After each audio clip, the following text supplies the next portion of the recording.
Hi, this is Brad Linder with Lilliputian, and I have here a box which I believe is from Hewlett-Packard.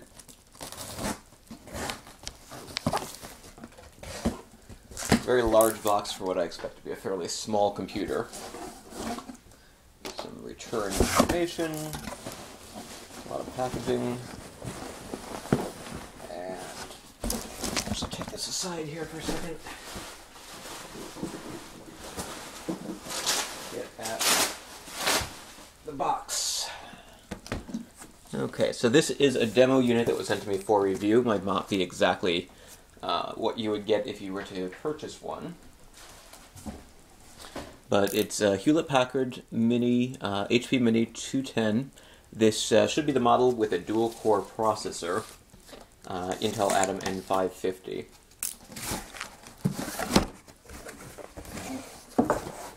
So we open the box here. We've got setup instructions.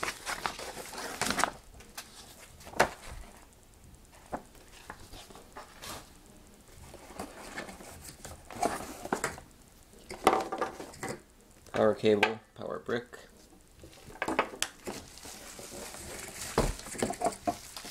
Battery, which in this case is a 6-cell battery with 66 watt-hour.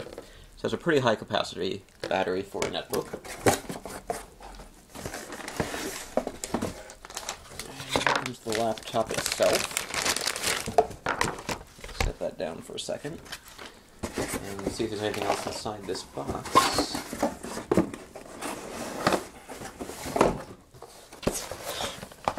Looks like we have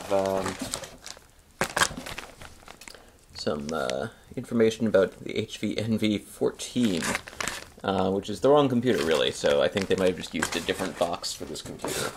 I was thinking it actually seems like a rather large box for a 10-inch netbook.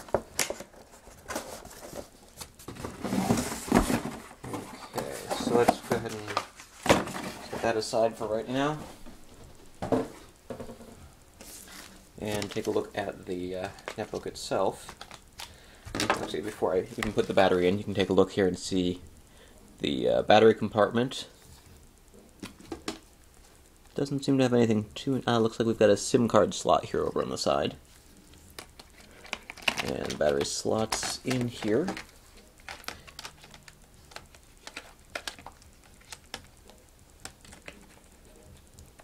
Well, the battery should slot in there.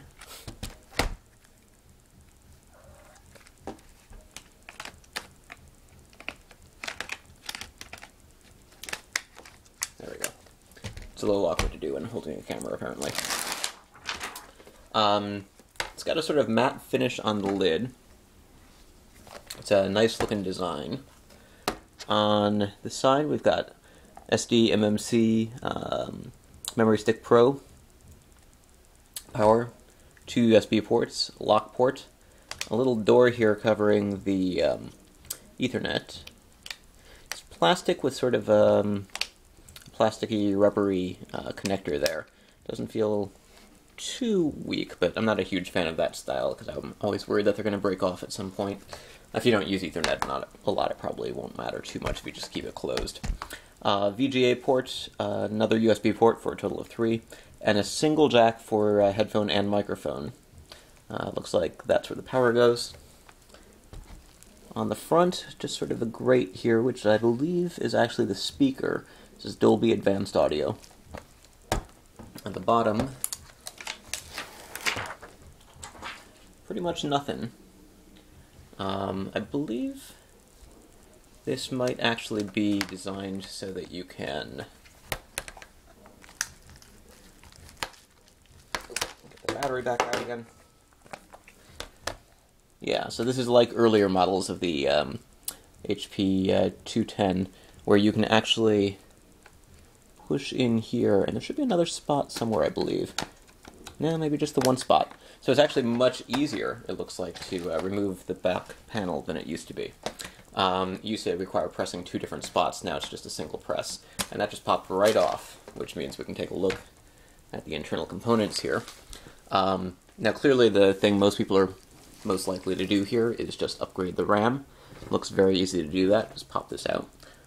If you wanted to change the hard drive, though, there's a little door covering the hard drive access here, but you should be able to pull that open and swap out the hard drive for solid-state disk, or a faster hard drive, or a larger hard drive, or whatever.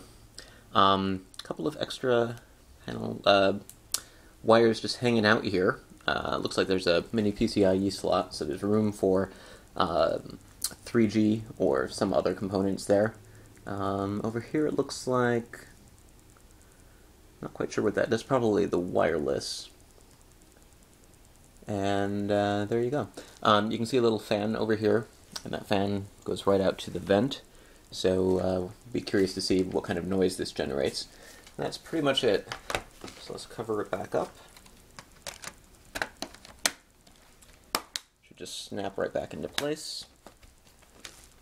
And make sure you push down on all the corners.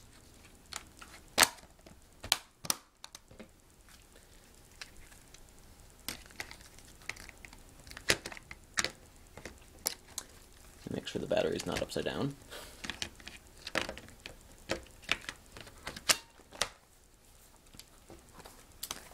And let's open it up and take a look on the inside. We've got a single piece of glass covering the screen, so it's sort of got what's referred to as an edge-to-edge display, even though there's a black bezel surrounding the display. It is a glossy screen, which means that it looks pretty attractive, but it's going to probably reflect some items there. So you can see my reflection in there. It's a pretty sleek look overall. We've got a chiclet-style keyboard. Nice large keys, except for the two small up and down arrows here. Nice wide touchpad. It's got integrated buttons, which normally I'm not a huge fan of, but when I tested the HP Mini 210 HD a little while back, I found that the drivers that they had come up with for this touchpad were pretty decent, so I had a fairly decent experience of being able to do things like, click with one finger while swiping with the other. And, yeah, that's about it. So let's just give you a few more angles here to look at.